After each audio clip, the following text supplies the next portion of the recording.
నీ కార్యమైన కొరకే మమ్మల్ని స్తుతిస్తారా? మంచి దేవుడుగా, మంచి నడిపించేవాడుగా మీరు అందరికీ మమ్మల్ని స్తుతిస్తారా?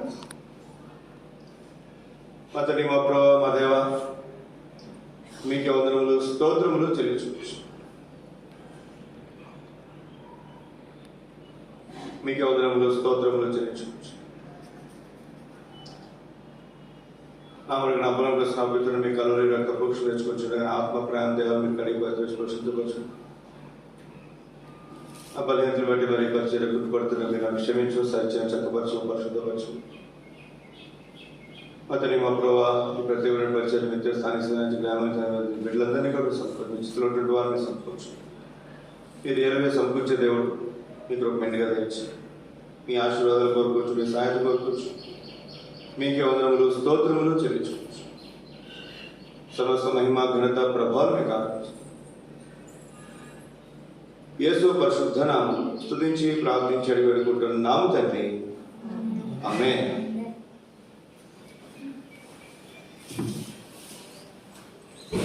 లూకా సువార్త 2వ అధ్యాయము 10వ వచనం 11వ వచనం. అయితే ఆ దూత భయపడుకుని, ఇదిగో ప్రజలందరికీ కలగబో మహా సంతోషకరమైన సువార్తమానము నేను మీకు తెలియజేయుచున్నాను. దావీదు పట్టణమందు నేడు రక్షకుడు మీ కొరకు పుట్టి ఉన్నాడు, ఈయన ప్రభువైన క్రీస్తు. దావీదు పట్టణమందు అంటే ఏ పట్టణం అది తెలుసా? దావీదు పట్టణం అంటే ఏ పట్టణం అంటే ఇబ్రహీం పట్టణం ఉంది. ఇబ్రహీం పట్టణం అంటే ఏంటి? అంతకుముందు ఎవరో అక్కడ ఒక ఆయన ఇబ్రహీం ఒక ఆయన ఉన్నాడు. బైబిల్ భాష అతని పేరు అబ్రహాం. ఆ వ్యక్తిని బట్టి ఆ పట్టణానికి ఆ పేరు వచ్చింది. అవునా? ఇక్కడ ఏ పట్టణం అంటే దావీదు పట్టణం. దావీదు పట్టణము అని ఎందుకనే పేరు వచ్చిందంటే అది యెబూసు అనే ఒక పట్టణం. యెబూసీయులు అక్కడ పరిపాలన చేసేవారు. వారిని జయించాడు. యుద్ధంలో ఏం చేశాడు చెప్పండి? దావీదు వారిని జయించి ఆ దేశాన్ని స్వాధీనపరుచుకున్నాడు. అందుకే అది యెబూసీయుల పట్టణం అంటారు. దానికి సియోను అని పేరు ఉంటుంది, దావీదు పట్టణం అని దానికి పేరు ఉంటుంది. ఇప్పుడు ఈ దావీదు పట్టణం ముందు ఎవరు జన్మించారంటే? ఎవరు చెప్పండి? దావీదు పట్టణం ముందు నేను రక్షకుడు మీ కొరకు పుట్టి ఉన్నాడు. ఎవరు పుట్టింది? రక్షకుడు. రక్షకుడు అంటే ఎవరు? మీరు బలి ఉన్నారండి. రక్షించేవాడు రక్షకుడు, అంతేనా? ఇప్పుడు ఈయన ఎవరంట? రక్షకుడు. దేనికి రక్షకుడు? దేనికి రక్షిస్తాడు? ఇది ముఖ్యం. అర్థమవుతుందా? దేనికి రక్షిస్తాడు మనను? అది మనం ఆలోచించాం. పట్టుబడికి ఈయన ఎవరంటే అసలు ముందు? రక్షకుడు, మనం రక్షించేవాడు. రెండవది, ఇది ఎవరికంటే సంతోషకరమైన సువార్తమానము? ఇదిగో ప్రజలందరికీ కలగబోవు మహా సంతోషకరమైనటువంటి సువార్తమానం. ఇది ఎవరికంట? కేవలం భారతీయులకు మాత్రమే కాదు, లేదా మన సంగ్రహకుండలకు మాత్రమే కాదు, లేదా ఆశ కన్నవారికి మాత్రమే కాదు. ఇది ఎవరికంట? ప్రజలందరికీ. ఎవరికండి? ప్రజలందరికీ కూడా కలగబో సంతోషకరమైన సువార్తమానం.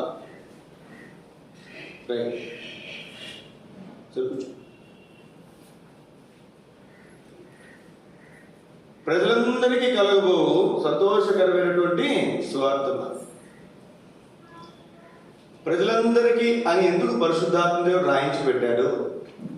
ఇప్పుడు ఉదాహరణకి ఎవరింట్లో ఒక అబ్బాయి పుట్టాడు అనుకునండి, లేదా ఒక అమ్మాయి పుట్టింది అనుకునండి, అది ఎవరికి సంతోషం?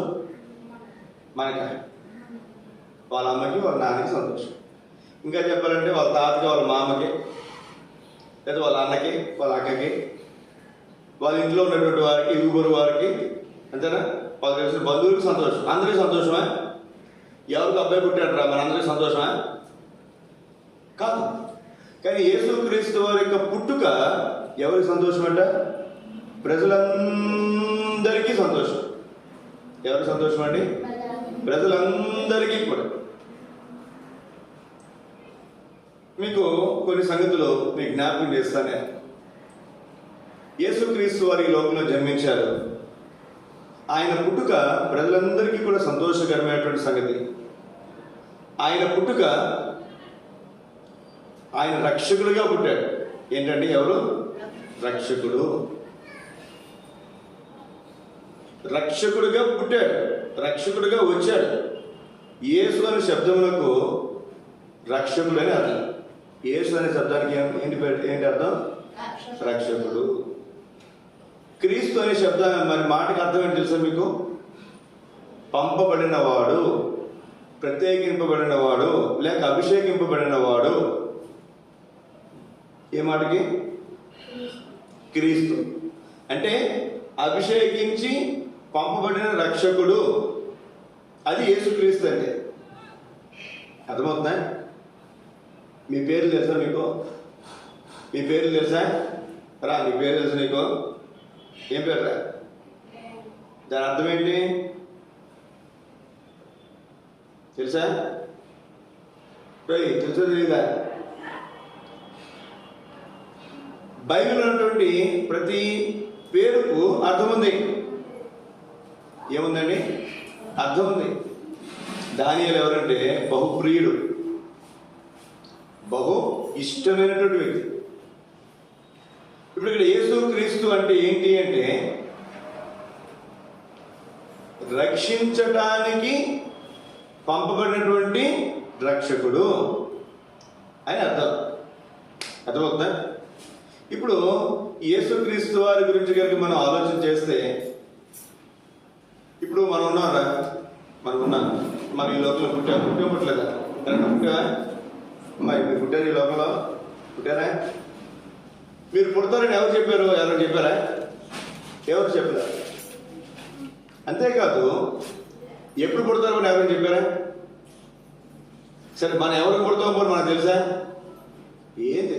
కానీ యేసుక్రీస్తు ఎప్పుడు పుడతాడో, ఎక్కడ పుడతాడో, ఎవరికి పుడతాడో, ఎందుకు పుడతాడో, ఈ విషయాలన్నీ కూడా ముందుగానే కొన్ని వందల సంవత్సరాల క్రితం లేదా కొన్ని వేల సంవత్సరాల క్రితం ఇవన్నీ రాయబడ్డాయి. అర్థమవుతుందా? ఇప్పుడు మనం జాగ్రత్తగా ఆలోచన చేస్తే దేవుని వాక్యంలో ఒక 2-3 సంగతులు మీకు జ్ఞాపకం చేస్తాను నేను. ఈయన పుట్టుక అనేది బైబిల్లో ఆది కాండంలోనే రాయబడ్డది. ఎక్కడండి? ఆది కాండం రండి. ఆది కాండము 3వ అధ్యాయం. ఎప్పుడైతే ఆదామవులు పాపం చేశారో అప్పుడే యేసుక్రీస్తు వారి యొక్క పుట్టుక రాయబడుతూ వచ్చింది. యేసుక్రీస్తు వారి యొక్క పుట్టుక రాయబడుతూ వచ్చింది. ఇక్కడ మనం చూస్తే దేవుని వాక్యంలో ఆది కాండం 3వ అధ్యాయము 15వ వచనం, మరియు నీకును స్త్రీకిని నీ సంతానమునకు ఆమె సంతానమునకు వైరము కలుగజేసేదను. అది లేక ఆయన నేను తల మీద కొట్టును, నీవు దానిని మడిమ మీద కొట్టుదు అని చెప్పాను. నీకును ఆమె సంతానమునకును. ఎవరి సంతానం? ఆమె. పిల్లలు ఎవరు పుడతారు? పిల్లలు ఎవరు పుడతారు? పిల్లలు ఎవరు పుడతారా? మగవాళ్ళు పుడతారా? ఆడవాళ్ళు పుడతారా? ఇద్దరు పుడతారా? ఇప్పుడు ఆడవాళ్ళు అనేది బైబిల్లో అబ్రహాం, ఇస్సాకును కనేను. మీలాంటి కొత్త ఆయన ఒక ఆయన వచ్చారండి చర్చికి. ఓ పాస్టర్ గారు వాక్యం చెప్తూ అక్కడ మరి చదివితే మత్తయి సువార్తలో కొన్ని చోట్ల ఉంటుంది. అబ్రహాము ఇస్సాకును కనేను, ఇస్సాకు యాకోబును కనేను, యాకోబు ఏసేపును కనేను, ఏసేపు ఎఫ్రాయిమును కనేను. ఇట్లా మామూలుగా కనేది ఎవరు? స్త్రీలు కదా. బైబిల్లోనేమో అబ్రహాం కనేను, ఇస్సాకు కనేను, యాకోబు కనేను రాస్తుంటే డౌట్ వచ్చిందండి. ఇంటికి వెళ్ళిన తర్వాత ఏంది మొగలు కంటం ఏంటి? అప్పుడేమో మొగలు కనేవారా అని చెప్పి సాయంత్రం పాస్టర్ దగ్గరికి వచ్చాడట. పాస్టర్ గారి దగ్గరికి వచ్చి, పాస్టర్ గారు పొద్దున మీరు వాకింగ్ చెప్పారు, బాగానే ఉందండి, కానీ అబ్రహాం ఇస్సాకుని అలా కన్నాడండి, ఇస్సాకు యాకోబుని కన్నాడంటే అలా కన్నాడండి. రే అది చెప్పేవారు ఊరుకోవా కొత్త బైబిల్లో? బైబిల్ ఎట్లా తీయాలిరా? ఇట్లా తీయాలి.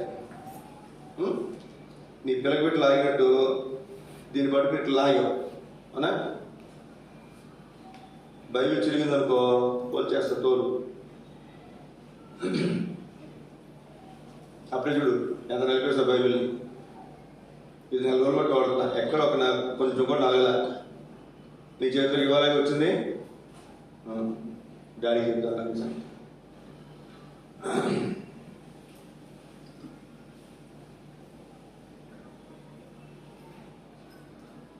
పాస్టర్ గారు అడిగితే పాస్టర్ గారు అనంట, అయ్యా అట్లా కాదు, తండ్రి పేరు రాయబడింది కానీ కన్నది ఎవరు? అబ్రహాం భార్య అయినటువంటి శారా ఇస్సాకు కన్నది, ఇస్సాకు భార్య అయినటువంటి రిబ్కా యాకోబుని కన్నది, యాకోబు భార్య అయినటువంటి రాహేలు యోసేపుని కన్నది. అట్లా వివరంగా చెప్తవచ్చు. ఇక్కడ రాయబడినటువంటి మాట, ఎప్పుడైతే దేవుడు మొట్టమొదటి పురుషుని స్త్రీని సృష్టించాడో, నిర్మించాడో, వారిని సాతాను ఏం చేసింది చెప్పండి? మోసం చేసి కొంతమంది ఎట్లుంటారంటే వాళ్ళకి దక్కంది ఇంకెవరికి దక్కకూడదు కదండి. మనకి ఇవ్వకపోతే అన్నకి అక్కకి మాత్రం అసలు ఇవ్వనిస్తామా? ఇవ్వలేవు. మనకి దక్కంది ఇంకెవరికి దక్కకూడదు అంటే మనం పరలోక రాజ్యాన్ని దేవుడు సృష్టించింది దేవదూతల కోసం సృష్టించాడు. ఈ దేవదూతల్లో 3 ప్రముఖమైనటువంటి దేవదూతలు, లూసిఫర్, గాబ్రియేలు, మికాయేలు, 3 దూతలు. ఇందులో ప్రధాన దూత ఎవరు? మొదటి దూత ఎవరు? లూసిఫర్. ఈ లూసిఫర్ ఏం చేసింది? అందరినీ కూడా దేవుని ఆరాధించడానికి సిద్ధపరిచారు. ఆ లూసిఫర్ పరిచర్య అతని పని. అయితే ఈ లూసిఫర్ ఏమనుకున్నాడంటే, అరే దేవుని తర్వాత నేనే కదా, అందరూ దేవుని ఆరాధిస్తున్నారు, నన్ను కూడా ఆరాధిస్తే ఎంత బాగుంటుంది, నన్ను కూడా పూజిస్తే ఎంత బాగుంటుంది అని ఏమనుకున్నాడు చెప్పండి? మనసులో అట్లా అనుకోవచ్చా? ఈ విషయం వెంటనే ఎవరు తెలిసింది? దేవుడు తెలిసింది. వెంటనే ఆ లూసిఫర్ని కింద భూలోకానికి పంపించాడు. ఆ పడిపోయినటువంటి లూసిఫరే సాతాను, అపవాది అని మనం పిలుస్తాం. హైందువులు ఏమో ఏదైనా ఆలోచించారు, దయ్యం పో అంటారు. క్రైస్తువులు ఏమంటారు? ఓ సాతాను పో అంటారు కదండి. ఏదైనా కోపంటే తిట్లు ఏంటి చెప్పండి? ఫస్ట్ వచ్చేది మా సైతాన్లా పడుతుందని వెనకాలండి. హైందువులు ఏమంటారు? దెయ్యంలా పడుతుందని వెనకాలండి. అట్లా ఉపయోగించకూడదు. సరే, ఇక్కడ ముఖ్యమైనటువంటి ఉద్దేశం ఏంటంటే, ఎప్పుడైతే పరలోక రాజ్యంలో నుండి నా పిల్లలు పెద్దలు గమనించారు, పరలోక రాజ్యంలో నుంచి సాతాను కిందకి పడగొట్టబడిందో, ఇప్పుడు సాతాను ఏమేం చెప్పండి? ఆ పరలోకాన్ని పోగొట్టుకో, ఆ పరలోకాన్ని పోగొట్టుకుని భూలోకానికి వచ్చింది కాబట్టి భూలోకంలో నుంచి ఎవరిని స్వర్గరాజ్యానికి వెళ్ళనివ్వకూడదు. అది దాని ఉద్దేశం. అర్థమవుతుందండి? అందుకే దేవుడు ఆదాము హవ్వలను సృజిస్తే వాళ్ళ మనసులను పాడు చేయడానికి, వాళ్ళతో అబద్ధం చెప్పి వాళ్ళు పాపం చేసేలా చేయడానికి, వారు ఆ పరలోక రాజ్యానికి వెళ్లకుండా ఆపడానికి దాని ప్రయత్నం. ఇప్పుడు ఆదాము హవ్వల్ని మోసం చేసింది, అబద్ధం చెప్పింది, వాళ్ళు తినొద్దన్నటువంటి పండు తిన్నారు కదా, మనకు బాగా తెలిసి కదా. అందరూ వాళ్ళు పాపంలో పడిపోయారు, వారి శరీర సంబంధమైన నేత్రాలు తెరవబడ్డాయి. ఇప్పుడు ఈ సాతానుతో దేవుడు మాట్లాడుతున్నాడు. అప్పుడే చెప్పాడు ఏమని? మరి నీకును స్త్రీ సంతానమునకును, నీకును స్త్రీకిని నీ సంతానమునకును ఆమె సంతానమునకును వైరం కలగజేసేదను. ఇప్పుడు ఏదైనా పురుగు కనిపించినా దాన్ని చంపినా చంపకపోయినా, జెర్రీ తేలు కనిపించినా చంపినా చంపకపోయినా, పాము కనపడితే ఏం చేస్తా చెప్పండి? చంపకుండా వదలం. ఎందుకంటే ముందే రాయించి పెట్టాడు దేవుడు. దానికిని స్త్రీకిని, దానికి నీకును స్త్రీకిని నీ సంతానమునకును ఆమె సంతానమునకును ఏం కలగజేస్తాను? నేను వైరం కలగజేస్తాను. అందుకే యేసుక్రీస్తు ఈ లోకానికి వచ్చింది. ఎలా వచ్చాడు ఆయన? స్త్రీ సంతానముగా వచ్చాడు. ఎలా వచ్చాడు చెప్పండి? మనం మన పేర్లు రాయాలనుకున్నాండి. మనకంటే కూడా ముస్లిమ్స్ వాళ్ళకి నాకు తెలుసుకుంటారు, వాళ్ళ ఇంటి పేరు తండ్రి పేరే వాళ్ళ ఇంటి పేరు. ఏం చెప్పండి? వాళ్ళ తండ్రి పేరే వాళ్ళకి ఇంటి పేరు. మనకైతే ఇప్పుడు నేను అన్నాను, మా ఇంటి పేరు ఒకటి ఉంటుంది, మీరు మీ ఇంటి పేరు ఒకటి ఉంటుంది కదా కదా. ఇప్పుడు నేను పలానా ఆయన కొడుకునే చెప్తాను, తర్వాత ఎవరైనా తెలుసు ఉంటే పలానా ఆవిడ కొడుకునే చెప్తాను. సహజంగా మనం ఎవరి పేరు ముందు చెప్తాం? మనం నాయన పేరే చెప్తాం. యేసుక్రీస్తు వారి గురించి రాస్తున్నప్పుడు ఆయన తండ్రి పేరు రాయాల. ఏం రాశారు చెప్పండి? తల్లి పేరే రాశారు. మరియ కుమారుడు. ఎవరైనా మరియ కుమారుడు. మరి ఎవరు? యేసుక్రీస్తు వారి తల్లి. యేసుక్రీస్తు వారు ఎలా జన్మించారు? ఆయన పరిశుద్ధాత్మ ద్వారా కన్య మరియ గర్భములో యేసుక్రీస్తు వారు జన్మించారు. అప్పటికి ఇంకా ఆమెకు వివాహము కాలేదు. ఆమె పురుషుని ఎరగినటువంటిది. కాబట్టి ఉదయకాల సమయంలో మన జ్ఞాపకం చేయబడుతున్నటువంటి ప్రాముఖ్యమైనటువంటి సంగతి, ఆయన యేసుక్రీస్తు వారు స్త్రీ సంతానముగా ఈ లోకానికి వచ్చారు. ఇప్పుడు ఈ స్త్రీ సంతానమైనటువంటి యేసుక్రీస్తు వారు ఏంటి అంటే, ఆయన నిన్ను తల మీద కొట్టును. ఎక్కడ కొడతాం చెప్పండి? ఎక్కడ కొడతాం మనం? పాము ఎక్కడ కలుస్తుంది మనల్ని? కాలు మీద కలుస్తుంది, అంతేనా? ఎందుకంటే కాలు కింద ఉంటుంది కాబట్టి. మనం పాము కొట్టినప్పుడు ఎక్కడ కొడతాం మనం? ఎక్కడ కొడతాం చెప్పండి? తల మీద కొడతాం. ముందు కుదిరితే నడి మీద ఒకటి వేస్తాం, దాన్ని నడువిరిగా అక్కడ ఆగుతుంది, తర్వాత వెంటనే దెబ్బ ఎక్కడ పడుతుంది చెప్పండి? తల మీద కొడతాం. అలా యేసుక్రీస్తు వారు కూడా ఈ లోకానికి స్త్రీ సంతానంగా వచ్చాడు. ఆయన శిలువలో మరణించి ఆయన సాతాను యొక్క తలను చితక్కొట్టాడు. ఏం కొట్టాడు చెప్పండి? తలను చితక్కొట్టాడు. ఇప్పుడు పాము తల చితక్కొట్టిన తోకతో ఏం చేస్తుంది చెప్పండి? అది కదులుతుంటదిగా. ఇప్పుడు చేసేది తోకతోనే చేస్తుంది. ఇవన్నీ కూడా సాతాను ఏం చేస్తుంది చెప్పండి? దాని తల ఎప్పుడో చితక్కొట్టబడింది. తోకను చూసి పిల్లలు ఏం చేస్తే చెప్పండి? అమ్మో బతుకుందని చెప్పి, పాము బతుకుందని చెప్పి బయటపడి దూరం వస్తారు కదా. కానీ తల చితికిపోయింది అనుకోండి, అది బతుకుద్దా? ఏముంటుంది? కొంతసేపు అన్నిటి కదిలి అన్నిటి చచ్చిపోయింది. కొంతసేపు ఆ ప్రాణం అట్లా కొట్టుకుంటుంది. కాబట్టి మొట్టమొదటిగా మనం చూడాల్సిన మాట గల్తీయులకు రాసిన పత్రిక 4వ అధ్యాయం. గల్తీయులకు రాసిన పత్రిక 4వ అధ్యాయం చదువుని 4 వచనాలు. కాలము పరిపూర్ణమైనప్పుడు దేవుడు తన కుమారుని పంపెను. ఎలా పుట్టాడంటే ఆయన స్త్రీ యందు పుట్టి. చాలండి. ఎవరైతే పుట్టాడు? ఆయన స్త్రీ. యేసుక్రీస్తు వారి గురించి కొన్ని వేల సంవత్సరాల క్రితమే మరి రాయబడినటువంటి ఆ మాట, సుమారుగా 6000 సంవత్సరాల క్రితం రాయబడినటువంటి మాట. ఎన్ని వేల సంవత్సరాల క్రితం అండి? 6000 సంవత్సరాల క్రితం రాయబడినటువంటి మాట ఇక్కడ మనం నెరవేర్పు అనేది మనం చూస్తాం. కాబట్టి ఈ ఉదయకాల సమయంలో మొట్టమొదటిగా ఆయన గురించి ఏమైతే రాయబడిందో, ఏ విధంగా అయితే రాయబడిందో ఆయన పుట్టు గురించి, ఆ విధంగానే మరి జరిగినట్లుగా మనకు చూస్తున్నాయి. యెషయా గ్రంథం 7వ అధ్యాయం 14 వచ్చిన యెషయా గ్రంథం 7:14. కాబట్టి ప్రభువు తానే ఒక సూచన మీకు చూపును ఆలకించుడి, కన్య గర్భవతి కుమారునికని అతనికి ఇమ్మానుయేలును పేరు పెట్టు. ఏమని పేరు పెడతారంట? ఇమ్మానుయేల్. ఏమని పేరు పెడతారంట? ఇమ్మానుయేల్ అని పేరు. కన్యక గర్భవతి. కన్యక గర్భవతి అవడం అనేది సాధ్యమా? పెళ్లి కాకుండా అసాధ్యం. సృష్టికి విరుద్ధం. ఒక బిడ్డ జన్మించాలంటే స్త్రీ దగ్గర నుంచి క్రోమోజోమ్ రావాల్సిందే, పురుషుల దగ్గర నుంచి కూడా క్రోమోజోమ్ రావాల్సిందే. వాటి కలయికతోటి మనిషి జన్మించడం అనేది, ఆవిర్భవించడం అనేది మనకు తెలుసు. కానీ యేసుక్రీస్తు ఎలా పుట్టారు తెలుసా? ఎలా పుట్టారండి? ఆయన స్త్రీ సంతానముగా పుట్టాడు. తర్వాత కన్య మరియ గర్భములో జన్మించాడు. ఆయన ఎక్కడ జన్మించాడు? కన్యకకు పుట్టాడు. చూడండి, మత్తయి సువార్త 1వ అధ్యాయం. మత్తయి సువార్త 1వ అధ్యాయం.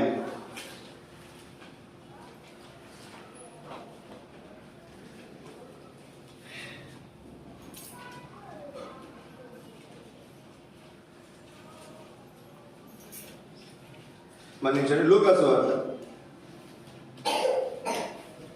1వ అధ్యాయము 34 వచ్చిన లేదా 31 చదవండి ముందు. నీవు గర్భము ధరించి కుమారుని కని ఆయన యేసు అని పేరు పెట్టదు. 34. అందుకు మరియా, నేను పురుషుని ఎరిగిన దానిని ఇది ఎలాగ జరిగిన దూతనగా దూత పరిశుద్ధాత్మ నీ మీదకి వచ్చును, సర్వోన్నతుని శక్తి నేను కమ్ముకొనును కనుక పుట్టబో శిశువు పరిశుద్ధుడై ఏమని పిలువబడతారంట? దేవుని కుమారుడు. ఎంత అద్భుతమైనటువంటి సంగతి. సృష్టిలో ఇట్లాంటి సంగతి ఎక్కడ జరగల, ఇక ముందు ఎక్కడ కూడా జరగదు. ఏమిటది? కన్యక గర్భవతి అవటము. ఇది ఎలా సాధ్యమైంది అంటే పుట్టబో శిశువు పరిశుద్ధుడై. ఎలా సాధ్యమైందంటే సర్వోన్నతుని శక్తి నిన్ను కమ్ముకొనును.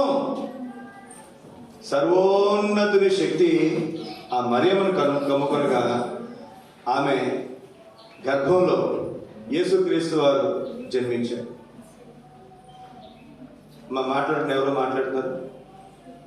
కానీ ఉదయకాల సమయంలో మనకి గమనించాల్సినటువంటి ప్రాముఖ్యమైనటువంటి సంగతి ఇదిగో కన్య గర్భవతి కుమారుని కనును. ఎక్కడున్న మాట? మత్తయి సువార్త 1వ అధ్యాయము 21-22 వచ్చినారు. ఇదిగో కన్య గర్భవతి కుమారుని కనుక ఆయనకి ఇమ్మానుయేలు పేరు పెట్టుదురు. 1వ వచనంలో 21వ వచనంలో మనం చూస్తే తన ప్రజలను వారి పాపం నుండి ఆయన రక్షించును కనుక ఆయనకి యేసు అని పేరు పెట్టు. యేసుక్రీస్తు వారి పుట్టుక గురించి మనం చూస్తే ముందుగానే కొన్ని వందల సంవత్సరాల క్రితం యెషయా గ్రంథకర్త 700 సంవత్సరాల క్రితం క్రీస్తు పూర్వం 700 సంవత్సరంలో మరి ప్రవచనం ఆయన రాస్తూ వచ్చాడు. ఈ ప్రవచనం ఏమిటి? ఈ ప్రవచనం అంటే ఇదిగో కన్య గర్భవతి కుమారుని కనును, ఆయనకి ఇమ్మానుయేలు అనే పేరు పెట్టబడును. రండి ముందుకెళ్దాం. ఆయన ఎక్కడ పుడతారో కూడా ముందే రాయబడింది. మీకా గ్రంథం 5వ అధ్యాయం. మీకా గ్రంథం 5వ అధ్యాయము 2వ వచనం. మీకా గ్రంథం 5వ అధ్యాయము 2వ వచనం. బెత్లెహేము ఎఫ్రాతా యూదా వారి కుటుంబంలో నీవు స్వల్ప గ్రామమైనను నా కొరకు ఇశ్రాయేలును ఏలబోవాడు నీలో నుండి వచ్చును. పురాతన కాలం మొదలుకొని ఇశ్రాయేలీలను ఏలబోవాడు ఎక్కడ పుడతాడంట? బెత్లెహేము ఎఫ్రాతాలో పుడతాడు. బెత్లెహేములో పుడతాడు. ఎంత అద్భుతమైనటువంటి మాట వచ్చినాయి. మీరు ఆ నెరవేర్పు మత్తయి సువార్త 2వ అధ్యాయం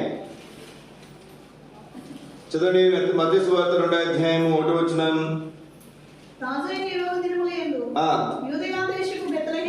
యూదయ దేశపు బెత్లెహేములో చాలండి. యేసుక్రీస్తు ఎక్కడ పుట్టారో? బెత్లెహేములో పుట్టాడు. ఎంత ఆశ్చర్యకరమైనటువంటి సంగతో సోదరి బెత్లెహేములో పుడతాడు అని ఎప్పుడో కొన్ని వందల సంవత్సరాల క్రితమే రాయబడుతూ వచ్చింది. కొన్ని వేల సంవత్సరాల క్రితం స్త్రీ సంతానముగా పుడతాడు అని చెప్పినటువంటి ఆయన స్త్రీ సంతానముగానే పుట్టాడు. అది బైబిల్లో మాత్రమే కాదు, మరియ కుమారుడిని పిలబడుతూ రావటమే కాదు. ఇక్కడ చూడండి మత్తయి సువార్తలోనే చూడండి. మత్తయి సువార్త 1వ అధ్యాయం 16వ వచనం. యాకోబు మరియ భర్త అయిన యోసేపును కనెను. ఆమె యందు క్రీస్తు అనబడిన యేసు పుట్టెను. ఆమె యందు ఎవరి? ఈమె మరియ. మరియ యందు మరియ కుమారుడు ముస్లిమ్స్కి వారి పేరుకి చివరిలో తండ్రి పేరు ఉంటుంది. యేసుక్రీస్తు వారిని ముస్లిమ్స్ ఏమని పిలుస్తారంటే వారి భాషలో ఈసాలే సలాం అని పిలుస్తారు. ఆయనకు చివర తండ్రి పేరు రాయలా, ఏమని రాశారు చెప్పండి? మరియా. తల్లి పేరు రాశారు. కానీ ఇక్కడ మనం గమనించాల్సినటువంటి ప్రాముఖ్యమైనటువంటి సంగతి, ఆయన స్త్రీ సంతానంలో పుడతారని రాశారు. అది నెరవేర్చుతూ వచ్చింది.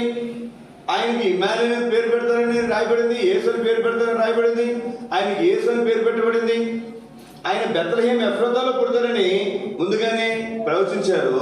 అదే ప్రవచనము నెరవేర్చడం కూడా మనం చూస్తున్నాం. యేసుక్రీస్తు వారి యొక్క పుట్టుక ఎందుకు ప్రాముఖ్యమైంది అంటే, మనం ప్రపంచ చరిత్రలో కనుక మనం చూస్తే 2 భాగాలకు విభాగిస్తారు. ఏమన్నా చెప్పండి? క్రీస్తు పూర్వం, క్రీస్తు అమ్మాయి ఓయ్ ఫాస్ట్గా పిలుస్తారు. ఇట్లా పైకి ఇట్లా ముందు జరుగు. ప్రపంచ చరిత్రలో కనుక మనం తీసుకుంటే ఏదైనా మాట్లాడాలంటే ఇది ఎన్నో సంవత్సరం ఇది? 2024. ఎలా చెప్తారు 2024 అని?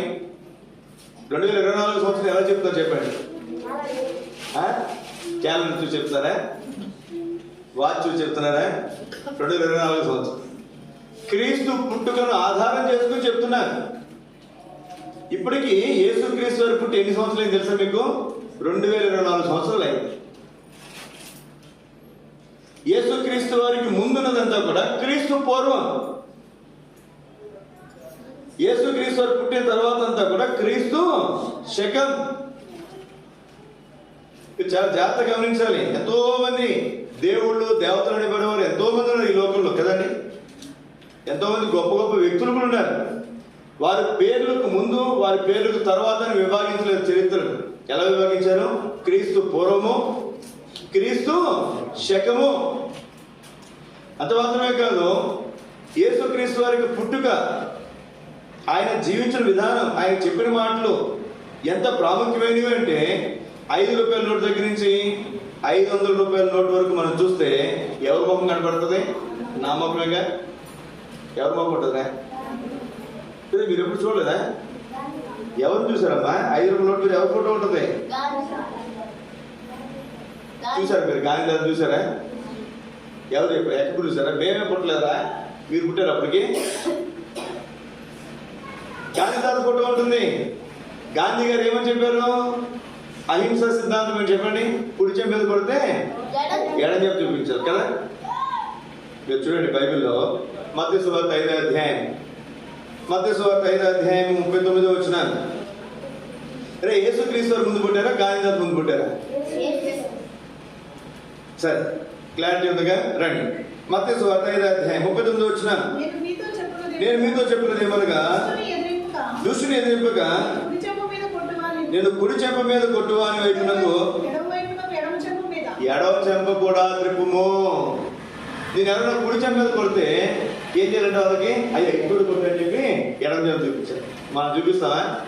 ఎవరైనా ఇక్కడ కొట్టారు అనుకో వాళ్ళకి 2 చెంపలు వాయిస్తారు కదా, అవునా కదా. కానీ మహాత్మా గాంధీ గారు 20వ శతాబ్దంలో ఏమైనా చెప్పండి, కుడి చెంప మీద కొడితే ఎడం చెంప చూపించమన్నాడు. ఇది ఎక్కడ నేర్చుకున్నారు? ఆయన బైబిల్లో నేర్చుకున్నారు. ఎవరు చెప్పారు ఈ మాట? చూడండి మత్తయి సువార్త 5వ అధ్యాయం 1వ వచనం. ఆయన అంటే యేసుక్రీస్తు ఆ జనసమూహం చూసి కొండెక్కి కూర్చుండగా ఆయన శిష్యులు ఆయన ఎందుకు వచ్చింది. అప్పుడు ఆయన యేసుక్రీస్తు వారు నోరు తెరిచి ఎలాగూ బోధింపసాగెను. ఎవరు బోధించారు ఈ సంగతి? యేసుక్రీస్తు వారు బోధించారు. ఏమని బోధించారు?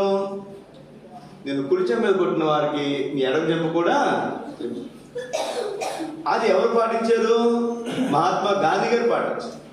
కాబట్టి సోదర సోదరి, ఈ మధ్యాహ్న కాల సమయంలో మనం గమనించాల్సినటువంటి ప్రాముఖ్యమైనటువంటి సంగతి ఏమిటి అంటే, యేసుక్రీస్తు వారు చెప్పినటువంటి సంగతులు అనేక మంది ఈ భూలోకంలో పాటించారు. పాటించిన వాళ్ళలో కొంతమంది గొప్ప గొప్ప వ్యక్తులుగా కూడా మన ముందు కనపడుతున్నారు. అందుకే యేసుక్రీస్తు వారి యొక్క జననం అనేది ఎంత ప్రాముఖ్యమో మనకు అర్థమవుతుంది. ఒకవేళ మీరు ప్రపంచ పటాన్ని కనుక మీరు తీసుకున్నారంటే వేలు ఇట్లా పెట్టారు అనుకోండి, మధ్యలో వేలు ఇక్కడ పెడితే ఇక్కడ ఉంటుంది. ఏ పట్టణం ఉంటుంది చెప్పండి? యెరూషలేము పట్టణం, బెత్లెహేం, యేసుక్రీస్తు వారు పుట్టిన పట్టణం. ఎక్కడ ఉంది చెప్పండి? మన ప్రపంచ పటంలో మధ్యలో ఉంది. ప్రపంచ పటంలో ఎక్కడుంది? మధ్యలో ఉంది. అంటే దాని అర్థం ఏంటి అంటే యేసుక్రీస్తు వారు తూర్పు వాళ్ళకి దేవుడు మాత్రమే కాదు, పడమర వారికి మాత్రమే కాదు, ఉత్తర వారికి మాత్రమే కాదు, దక్షిణ వారికి మాత్రమే కాదు, యేసుక్రీస్తు వారు ప్రజలందరికీ దేవుడు. యేసుక్రీస్తు వారు ప్రపంచం అంతటికీ కూడా అయినా దేవుడు.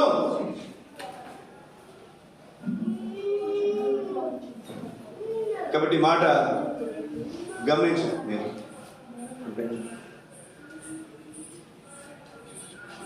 కాబట్టి మధ్యాహ్న కాల సమయంలో మనం గమనించాల్సినటువంటి ప్రాముఖ్యమైనటువంటి సంగతి యేసుక్రీస్తు వారి యొక్క పుట్టుక యొక్క ప్రాముఖ్యతను జ్ఞాపకం చేస్తుంది.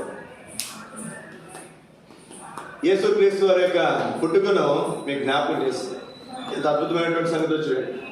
ఆయన ఏ ఒక్కరికి సంబంధించినటువంటి వాడు కాదు, ఆయన అందరికీ సంబంధించినటువంటి వాడు అనేది మనకి అర్థమవుతుంది.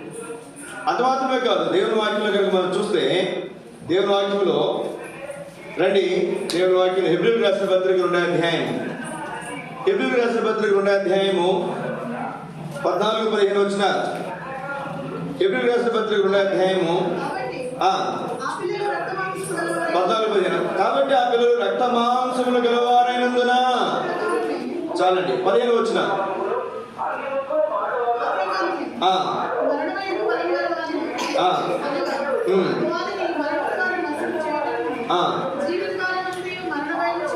మరణ భయము చేత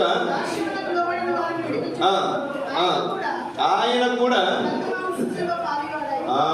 రక్త మాంసములు కలిగినటువంటి వారిని వారి పాపము నుంచి విడిపించడానికి ఆయన కూడా, యేసుక్రీస్తు వారు కూడా రక్త మాంసంలో పాల్గొనయ్యాడంట. రక్త మాంసంలో పాలువాడవటం అంటే ఏంటి? ఎలా మీకు రక్తం ఉందా? ఎలా ఉందా?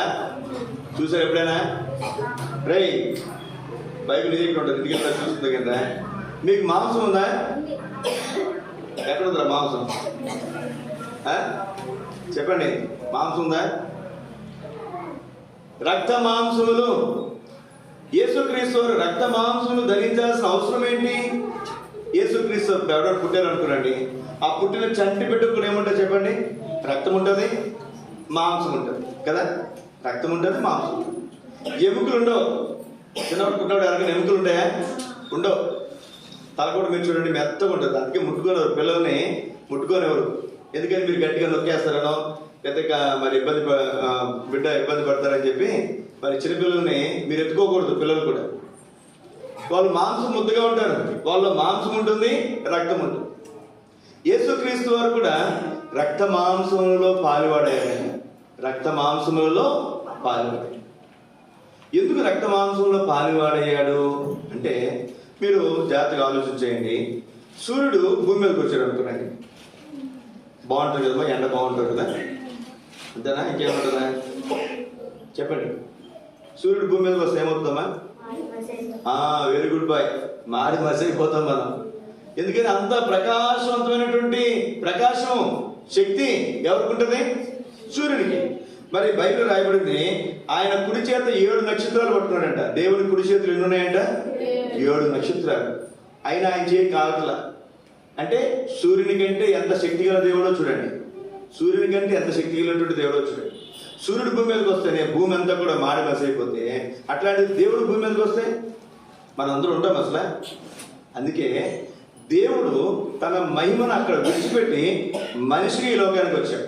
రెండోది, మనిషికి రావాల్సినటువంటి ఉద్దేశం ఏంటంటే, రక్తము చిందింపబడకుండా పాప క్షమాపణ కలగదు. మీరు ఇప్పుడు లోపలికి వచ్చారు, మనం కాళ్ళు కడుక్కుని రమ్మని చెప్పామా? రమ్మని చెప్పలే. ఎందుకని చెప్పలేదు? పీరియడ్ గారు చక్కగా ముస్తాబే చక్కగా మంచి డ్రెస్సులు వేసుకుని వచ్చారు లోపలికి. సాధారణ గుళ్ళోకి వెళ్ళినప్పుడు ఏం చేస్తారు చెప్పండి? కాళ్ళు కడుక్కుని వెళ్తారు కదా. ఇంట్లోకి వెళ్ళినప్పుడు ఏం చేస్తారు చెప్పండి? కాళ్ళు కడుక్కొడితే అమ్మ ఊరుకుంటుందా? ఊరుకో. మన ఇంట్లోకి మనం వెళ్ళాలంటేనే కాళ్ళు కడుక్కుని పోతాం. మరి దేవుని ఇంటికి వెళ్ళాలంటే మన కడుపులు పోవాలి వద్దా? శుభ్రంగా వెళ్ళాలి వద్దా? శుభ్రంగా వెళ్ళాలంటే మనం మురికిపోవాలంటే కాళ్ళు కడుక్కోవడం నీళ్ళతో ఎంత ముఖ్యమో, అలాగే మన పాపపు రోగాన్ని లేదా ఈ మలినాన్ని కడుక్కోవాలంటే పరిశుద్ధమైన రక్తము అంతే అవసరం అండి. ఏమవసరం? పరిశుద్ధమైన రక్తం. మంచి నీళ్లు ఏ విధంగా మన మురికిని తీసేస్తాయో అలాగే పరిశుద్ధమైన రక్తము మానవుని యొక్క పాపాలను తీసివేస్తాయి. సర్వపాప పరిహారం రక్త ప్రోక్షణం అవశ్యం, తద్రక్తం పుణ్యదాన బలియాగం. సర్వపాప పరిహారం సమస్త పాపాలు క్షమించబడాలి అంటే రక్త ప్రోక్షణం అవశ్యం, రక్తము చిందించబడాలి. తద్రక్తం ఆ రక్తం పుణ్యదాన బలియాగం. ఒక పుణ్యాత్ముడు ఎలా ఇవ్వాలంట? దానం ఇవ్వాలి. ఎంత అద్భుతమైనటువంటి సంగతి వచ్చాడు. ఈ ఉదయకాల సమయంలో మన జ్ఞాపకం చేయబడుతున్నటువంటి ప్రాముఖ్యమైనటువంటి సంగతి, మనకు పరిశుద్ధమైనటువంటి రక్తం ఇవ్వటం కోసం యేసుక్రీస్తు వారు రక్త మాంసములు కలిగి లోకానికి వచ్చారు. రక్త మాంసములు కలిగినటువంటి మనం ఎవరు చెప్పండి? మనం ఎవరు? మానవులు. మంచిదే, అందులో అనుమానం లేదు. అయితే ప్రతి మానవుడు కూడా పాపి అని దేవుని వాక్యం చెప్తుంది. మనం అందరూ ఎవరు చెప్పండి? పాపులము. నేనే తప్పు చేయలేదన్న వాళ్ళు ఎవరు చెప్పండి? నేనే తప్పు చేయలేదన్న వాళ్ళు ఎవరున్నారా? ఎవరు లేదు. మనందరూ ఏదో తప్పులు చేసుకోవాలి. మనం తెలుసో తెలియకో తప్పులు చేసిన వాళ్ళమే. నేను చేసిన తప్పులు మా పిల్లలకు కూడా అందులో భాగం ఉంటుంది. అలాగే నా తల్లిదండ్రులు చేసినటువంటి తప్పులు నాకు భాగం ఉంటుంది. అది జన్మ పాపం అంటాను. మనం చేసిన పాపాలు కర్మ పాపం అంటాను. జన్మ కర్మ పాపములు కలిగినటువంటి వాడు మానవుడు. యేసుక్రీస్తు వారు కూడా పాప శరీరాకారం ఈ లోకాన్ని రావడానికి ఇష్టపడుతూ వచ్చాడు. కానీ ఆయన జన్మలో పాపము లేదు, ఆయన జీవించిన జీవితంలో పాపము లేదు. ఇప్పుడు యేసుక్రీస్తు వారు ఈ లోకంలో ఎలా జన్మించాడంటే రక్త మాంసములు కలిగినటువంటి వాడుగా జన్మించాడు. ఎందుకని అంటే ఆయన ఈ లోకానికి వచ్చింది దేనికోసం చెప్పండి? చెప్పండి, దేనికోసం వచ్చి యేసుక్రీస్తు చెప్పండి? ఈ క్రిస్మస్ రోజు పుట్టాడని చెప్తున్నాం, మంచిది. ఎందుకు వచ్చాడు యేసుక్రీస్తు ఈ లోకానికి? నీ కొరకు నా కొరకు. దేనికి వచ్చాడు?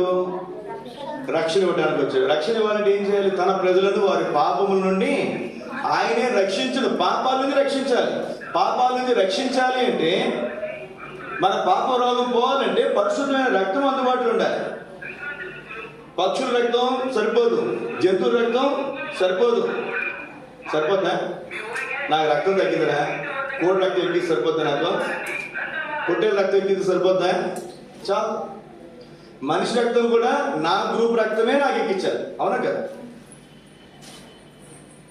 నా రక్తంలో కూడా ఏముంది? పాపం ఉంది. పక్షి రక్తం సరిపోదు, జంతువుల రక్తం సరిపోదు. ఎడ్ల ఎక్కువ, మేకల ఎక్కువ, కోడిల ఎక్కువ రక్తం మనిషిని పాపమును తీసివేయట అసాధ్యము. అలాగే మనిషి రక్తం కూడా పాపంతో ఉంది. మన రక్తం కూడా పాపంతో ఉంది. ఈ రక్తం కూడా మన పాపాలు తీసే. అందుకే దేవాది దేవుడు మనిషికి లోకానికి వచ్చాడు. ఆయనే యేసుక్రీస్తు. ఆయన జన్మలో పాపము లేకుండా ఉండటం కోసం ఆయన కన్యమరియే గర్భంలో పరిశుద్ధాత్మ ద్వారా ఆయన జన్మించాడు. రెండోది, ఆయన జీవించిన జీవితంలో కూడా ఎటువంటి పాపము లేదు. నాలో పాపం ఉన్నదని మీరు ఎవరైనా నిరూపించగలరా అని ఆయన సవాల్ విసురుతూ వచ్చాడు.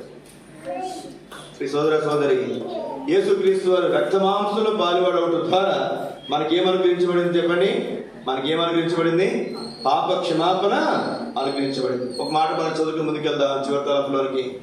యోహాను రాసిన మొదటి పత్రిక 1:7 యోహాను రాసిన మొదటి పత్రిక 1:7 అయితే మనమును వెలుగులో నడిచిన యెడల మనం అన్యోన్య సహవాసం గలవారమై ఉన్నాము. కుమారుని యేసు రక్తము ప్రతి పాపము నుండి. యేసుక్రీస్తు వారి రక్తం ఏం చేస్తుందంటే మనను ప్రతి పాపము నుండి కడిగి పవిత్రపరుస్తుంది. నీకు కొంచెం మురికైనా నీళ్ళతో కడుక్కుంటాం, ఎక్కువ మురికైనా ఏం చేస్తుంది చెప్పండి? ఆవుదంతో కడుక్కున్నావా? అరే స్నానం చేస్తాం అనుకోరు, స్నానం ఎందుకు చేస్తాం? ఆవుదమా, లేకపోతే నూనె, లేకపోతే నెయ్య, లేదా సుగంధమా? ఏం చెప్పండి? నీళ్ళే. తక్కువ మురుకున్నా నీళ్ళే, ఎక్కువ మురుకున్నా. అలాగే తక్కువ పాపాలు చేసినా ఎక్కువ పాపాలు చేసినా మనకేం అవసరం? పరిశుద్ధమైన రక్తం అవసరం. ఆ రక్తం చిందించడానికి యేసుక్రీస్తు ఈ లోకానికి వచ్చాడు. ఆయన రక్త మాంసములలో పాలువాడాడు, శరీరాకారము ఈ లోకానికి వచ్చాడు. అందుకే ఆయన గురించి రాయబడినటువంటి మాట, ఆయన రక్త మాంసములు కలిగినటువంటి వాడికి ఈ లోకానికి వచ్చాడు. యేసు రక్తం ప్రతి పాపం నుండి మనల్ని కడిగి ఏం చేస్తుందంట, పవిత్రపరుస్తుంది. ఆయన మొదటి రాకడ వచ్చాడు, మన పాపాలని కడిగేశాడు, అక్కడితో అయిపోయింది. సరిపోయిందా? మరలా యేసుక్రీస్తు రెండోసారి లోకానికి రాబోతున్నాడు. ఈ ఒక్క మాట మీరు చదవండి. హెబ్రీయులకు రాసిన పత్రిక 9వ అధ్యాయం, హెబ్రీయులకు రాసిన పత్రిక 9వ అధ్యాయం 27-28 వచ్చినారు. హెబ్రీయులకు రాసిన పత్రిక 9వ అధ్యాయం 27-28 వచ్చినారు. నియమింపబడెను, జరుగును, అలాగే క్రీస్తు కూడా ఒక్కసారి అర్పింపబడి, ఏ రక్షణ అంటే తన ప్రజలైనటువంటి వారిని వారి పాపలను ఆయన రక్షించిన రాయబడినటువంటి మాట దేవుని వాక్యంలో మనం చూస్తే, ఇక్కడ మన దేవుని వాక్యంలో మనం చూస్తే తన కొరకు కనిపెట్టుకుని వారి యొక్క రక్షణ నిమిత్తం ఆయన మనం రక్షించడానికి వచ్చాడు. ఏమాత్రం అనుమానం లేదు. మన పాపల కొరకు ఆయన రక్తం కార్చాడు. ఆ రక్తంలో మన పాపలకు క్షమాపణ దొరుకుతుంది. అంతవరకు బాగానే ఉంది. అక్కడితో మనం పరలోకానికి వెళ్ళిపోయామంటే కాదు, మనల్ని సంపూర్ణంగా రక్షించడానికి పాపము లేకుండా రెండవసారి ప్రత్యక్షమగును. ఎంత ఆశ్చర్యకరమైనటువంటి సంగతి వచ్చింది. మొదటి రాకడలో మన కొరకు రక్తం చిందించడానికి ఈ లోకానికి వస్తే, రెండో రాకడలో ఆయన కొరకు ఎదురు చూసినటువంటి నిన్ను నన్ను తీసుకుని వెళ్ళడానికి మళ్ళీ ఆయన రాబోతుంది. ఈ సోదరి యేసుక్రీస్తు వారి యొక్క పుట్టుక అలా పుట్టుకే లేదు. మొదటి రాకడే లేకపోతే రెండో రాకడ ఉంటుందా? అసలు ఆయన పుట్టడమే లేదనుకో పరిశుద్ధ రక్తం మనకు దొరుకుతుందా? ఆయన మొదటిసారి ఈ లోకానికి వచ్చి ఉండకపోతే మన పాపాలకు క్షమాపణ దొరుకుతుందా? ఆయన ఈ లోకంలో ఎలా వచ్చాడు? ఒక దేవదూతగా రాలేదు, ఒక కెరూబుగానో రాలేదు. ఎలా వచ్చాడండి? మానవునిగా ఈ లోకానికి వచ్చాడు. ఎలా వచ్చాడండి? మానవుని పాప శరీరాకారులు మన ఈ లోకానికి వచ్చాడు. మన కోసం ఆయన ప్రాణం పెట్టాడు. ఆయన వచ్చిందే నీ కొరకు, నా కొరకు. మనం యేసుక్రీస్తు వారి పుట్టుక, క్రిస్మస్, ఈ పండగ మంది అనుకుంటున్నామంటే ఈ పండగ మంది కాదు. కానీ యేసుక్రీస్తు వారి పుట్టుక ఎవరి కోసం చెప్పండి? నీ కోసము, నా కోసం. అందుకే ఈ ఉదయకాల సమయంలో ఇటు రక్షకుడైనటువంటి యేసుక్రీస్తు వారిని మనం ఆరాధించ బద్ధులమైంట. అందులో లేచిపడి పాట మనం పాడుకుంటా,